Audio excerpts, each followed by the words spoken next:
Yeah, peace, family. If you're new joining us, welcome.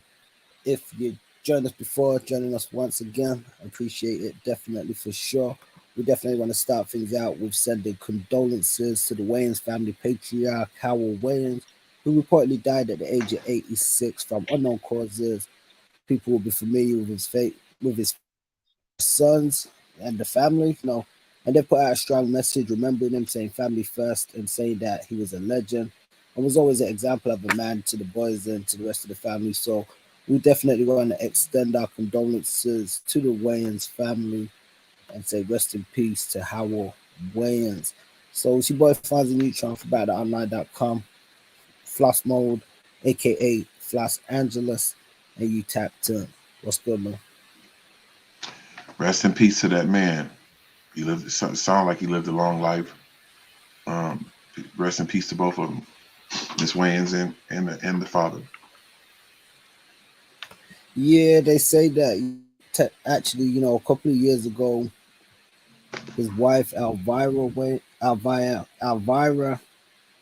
Alethea Mhm. passed away, and that was the matriarch of the family.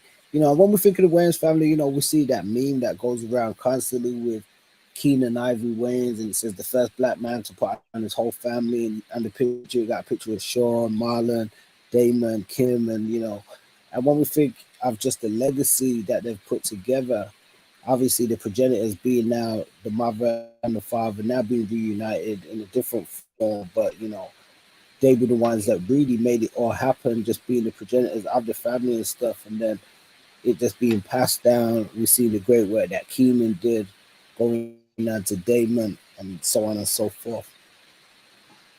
Yes. It's rare actually to have a family. You know what I'm saying? Like a full family be in the business. Um, There's a lot of. I'm not saying they may not have some turmoil between brother and sister rivalries or whatever, but it's really hard to have a whole family, just a group of people all at one time to be on one accord, and they definitely have done it. Keenan is the brain of it. You know what I mean? They all individually played their positions and was successful at a lot of it too. So big up to the Wayans. You know what I mean? It's a bunch of them, and they all was on one accord. So it's hard to do.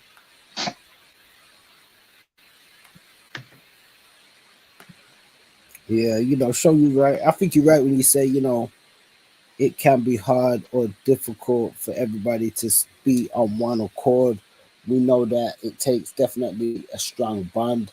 And when we think of even some of the productions, we've seen the closeness of these guys working together over the years, which is something that I've always thought was great. You know, um, I remember first seeing Keenan in some of the old movies from Low Down Dirty Shame, and he had what was that other joint he did where he was like a runaway from the army or something like that. It was kind of like it had like a fugitive vibe going on with it, and that was kind of a stab at like an action movie. And when I was younger, before some of the stuff I went back and watched, obviously because age and all that, and when it came out, and just timing. But I remember even seeing Damon Wayans in like Last Boy Scout and stuff, and then seeing some of his other movies and stuff, and seeing him as like a cameo in a lot of other movies, and then start coming to the forefront with himself with his own comedic timing and stuff. I thought was great. He was And in then Beverly you Hills go on to Cop like too. Marlon and Shaw, huh? He was in Beverly Hills Cop too. Damon Wayans. He had a small cameo in it, but I remember seeing him in it. And then right Yeah, after that, that's when he, he had he small was minor roles in a lot of stuff. he was like one of the first black guys though to come out blockbuster and like Last Boy Scout and all that. That was big. You know what I'm saying? Leading man with I think it was Bruce Willis and all that. They very talented and wife and kids. I Bruce love wife Willis. and I kids. thought that was he. Huh? Yeah, my wife and kids was definitely dope. That came I obviously. love wife and kids. Yeah, my wife and kids was dope. I remember, that dropping some years later and stuff. That was definitely up there. And wait there, we seem to be getting some interference. Well, I can hear you. and we had you know, Kim. Yeah, yeah. I think we'll come back through now. It's, could be, we obviously for the benefit of those listening and checking us out. You know that we broadcast sometimes.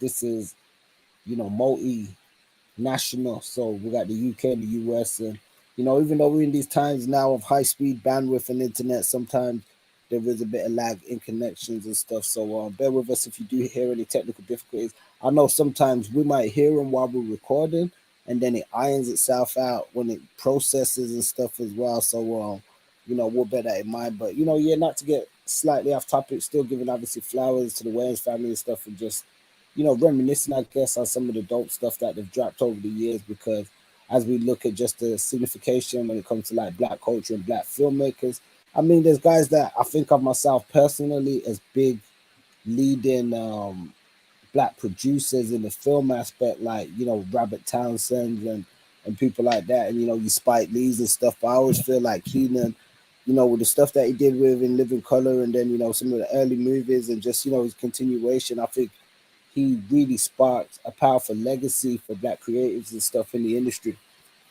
And sparked a lot of careers. A lot of people came from there. Um, uh, Jennifer Lopez and Jamie Foxx and and a host load of others, Jim Carrey and David Allen Greer and even Sean Wayans. They all played. They all had a point, a part to play, and they all played it. You know what I mean? Low Down Dirty Shame to Keenan and them. They was dope, and Robert Townsend. I love I'm gonna get you. Hollywood Shuffle and all that shit. I loved all that. Oh yeah, They you needed. just reminded me. I'm going to get you sucker as well. Yeah, Let me get you sucker. Yeah, man. These is classics, and had a lot of different people. Chris Rock in it, and from him to Ronaldo Ray and all the. I know the OGs of the shit. So I seen what they was Legend trying to do. Ronaldo Ray. Yeah. Yeah, rest in peace.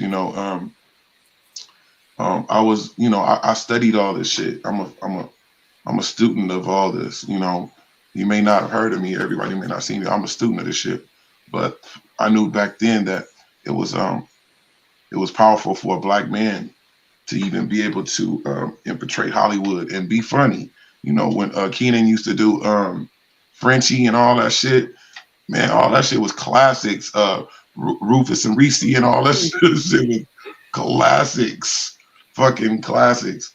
So I don't know, it's just ingenious, and they that Living Color, they didn't hold anything back. They was getting on everybody, Michael Jackson to Mike Tyson to Muhammad Ali. They was on everybody's head. If you had something distinctively funny about you, they was gonna get you. No doubt, and it's crazy because when you say ingenious, it definitely springs to mind a level of genius ability, because it's like when we think of comedy and humor, and especially even satire and stuff like that, it takes a certain level of intelligence to even understand it sometimes, and definitely to format it, because there's a lot of intelligent humor and stuff. Not everything's slapstick comedy and just lowbrow humor. There's a lot of intelligentsia within comedy and stuff too. So I just wanted to point that out there, because I feel that has definitely been displayed in a lot of Keenan and the Wayans family work. One of the things they went on to do and was notably known for as well was the satirical aspect, which we see, done in Don't Be a Menace, spoofing some of the popular hood movies and stuff at the time, which were very popular. And then, they went on to do another tremendous spoof with the Scary Movie, which went on to be Right. like a whole franchise within itself. And we've heard, Marlon Wayans over the years go on and speak and say that Hollywood essentially kind of, stole or took away their franchise and stuff Yeah. from them. Now I remember when the first Scary Movie came out and seeing it as great movie, great spoof, and I didn't actually realize those guys were so much behind the holistic production, because it wasn't something that was just a black comedy or more for black folk, kind of like Right, but how Don't they Be a put it Menace out and there. The stuff white was. people, they was like they had to steal it from him. They had to. How they presented Scary Movie, I thought it was some white people It, until I found out you thought, that Keenan was yeah, lying. I was like, yeah, damn, like damn. go ahead, go ahead, It brother. was it was crazy how I was about to say, like, even in the Living Color days, I was young and I still realized Like, damn, how they get that black man? How them white folks get that black man that much power? You know what I'm saying? To be able, because it was undeniably funny. And at the end of the day, you have to give people their props, no matter what color they are. Like, they had Norman Lear. You know, um, you always had somebody who was a black person that was dealing with these white people that were mega producers. And Norman Lear, no disrespect to him or taking away from anything from him, but we know damn well he is not in no damn Cabrini Green, knowing what really goes on in Cabrini Green at that time. And so it was said that it was a black guy who wrote a lot of that wrote Sanford and Son, but it doesn't look as good as a black man creating all these shows. Of course, it would be a black person that's getting right to the facts of how black people live and our get down, but they rather have Norman Lear have his name up there, and to look, it's more presentable. But yeah, man, Well, black I think people. that's what they thought with Scary Movie in a sense. Not to cut you, because I did get Yeah, exactly where you're going, brother. But I think it was that because, especially how it was presented, it got over so well. Not just with black people, but with all sorts of people, all nations. Just as it being a comedy classic, it even helped, in my estimation, help even spring the careers of, I believe her name was Anna, could be Anna Friel, the girl who played the main girl in there or something. I could be wrong if that's her name, but if that's not her name, but I think it really not Anna Friel is somebody else. The scary movie guy, the scary movie girl's name is, I'm gonna find it out because I don't want to represent the person's name. So I'm gonna see if I can put it up real quick. I just feel like they all stole from us. Like, what does Steven Spielberg know about black people living how they was living at those times when the Color Purple days with Celie and all them? And how does he know that? He didn't know it. So It's just the her factor of. name's Anna Faris. That was the one. Anna Faris, not Anna Friel. Anna Faris.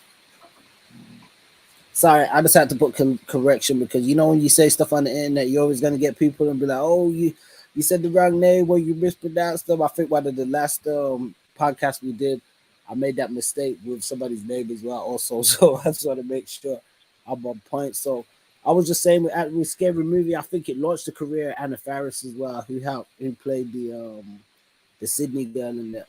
You know, so the third one had like Charlie Sheen and all sorts of people in there by the time they got to that one. Right. Yeah, man. It's rest in peace to their pops and all that. Yeah, the Wayans family is very very talented individuals. That I'm sure they got to their money or whatever as far as their movies. But when they did present Scary Movie, Yeah, I no, thought the it was legacies right. I thought continue it was now. They right. got grandkids. They got a whole generation. Yeah, I seen this. I seen some of the kids was in Don't Be a Menace and shit like that. I think it's Damon's son. Damon's son looked dead on him, so you know Yeah, we would see him. I would see him a lot. yeah, I'd he run was into in. him. I seen him in a cop. I think the last movie I see Damon's son, I believe, is in like a cop movie. He was playing like a cop or something. And definitely big up to Marlon because Marlon always been a favorite of mine in the sense. Pause from the work and stuff that I didn't see him put in, and he's kind of went on to do his own solo movies in a sense to kind of carve that lane. And it was said that he was actually out, I think, performing when his father passed or and got the news and stuff like that. And he put out his own tribute and stuff in his own way. So definitely, salute to Marlon as well. Shit, Marlon to work with Pac and all that. You know what I mean? Boogaloo. That's Boogaloo from above the rim. That's a fact. You know what I mean? So yeah, You big didn't up to see Marlon. the new stand up the new stand up he was talking about slightly off topic where he was talking about the Will Smith thing, and that's why he was saying he was like, that was Pac, man. He was channeling Pac. He's like, I know Pac. I see that walk, that birdie walk, man. When he walked up to the stage. Yeah, man. You know what I mean? Black people, we talented. We talented people, and it seemed like for some reason everybody want to steal from us. You know what I mean? They don't want to give us our proper. I don't know what's up with that, but it is what it is. Square biz. Yeah, definitely, man. Well, once again, man, we want to just tap in real quick, give our quick condolences. Wayans, thoughts and condolences, prayers up to the Wayans family. As always, we'll be back in They a should come week with with some. a living color. They should. I think they tried to. I think they tried to come with another living color. I seen like a little, but something about when the first shit come out, it's authentic. You can't top. Sometimes you can't top your own stuff. You know what I mean? And like I said, a lot of people came from that cloth over there. That Jim Carrey's absolutely funny. David Allen Greer, they all branched off and went did movies and like they were supposed to. You know what I mean? Even the I forget the lady's name, the blonde hair that was on Living Color. With the blonde hair, that she was hilarious. With the blonde curly hair, the white lady, she used to be hilarious. They had a bunch of skits and different people on there. Even Pac was on Living Color.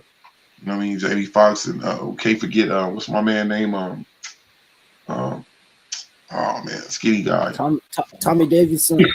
Tommy Davidson. Still hilarious. Still funny. Off top, just off top of the dome. So big up to the whole cast, man. Jennifer Lopez, fine ass, and everybody. Yeah, no doubt, man. Well, we definitely gonna be watching some of those classics. People, let us know your thoughts. Would you like to see a return of some of these classic shows, like in And Living hit that Color or something subscribe. Hit similar? that Let us know subscribe your button thoughts and in the hit that comments. like button. Y'all got It's to not do enough. it. Y'all got It's to not. It's do not. it. It's not enough of that. Y'all need to hit that subscribe and that like button though. You know what I mean?